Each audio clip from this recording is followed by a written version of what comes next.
Pakistan New Zealand match पड़ापड़ उपर निर्भर कर भारतर सेमी संभावना। दर्शक बंधु महिला टी20 विश्वकप भारत निराशजनक पराजय। Semifinal Australia Sharjah cricket stadium गतकाली खेल मैच भारत को 9 रन परास्त कर सेमीफाइनल प्रवेश कर ऑस्ट्रेलिया। भारत सेमीफाइनल जीवार आशा कठिन होती। आज न्यूजीलैंड और पाकिस्तान मध्य होगा मैच उपर भारत सेमी एंट्री संभावना निर्भर करुछि। गतकाली प्रथम बैटिंग कर ऑस्ट्रेलिया 8 विकेट हराई 151 रन करथिला। जवाब भारत पाई अधिनायक हरमनप्रीत कौर लड़ाई करते हैं दल को मैच जिताई पारि नथिले।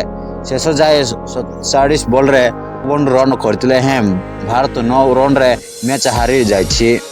निर्धारित 20 ओवर रे 9 विकेट हराई 142 रन कर पारिछि। भारत सेमीफाइनल आशा पूरण करबा पाई आज पाकिस्तान बनाम न्यूजीलैंड मैच उपर निर्भर करबा को पड़िबो। जदि पाकिस्तान प्रतिपक्ष न्यूजीलैंड को हराई दिए ताहले रन रेट आधार रे भारत सेमीफाइनल को जीवार संभावना सृष्टि हेबो।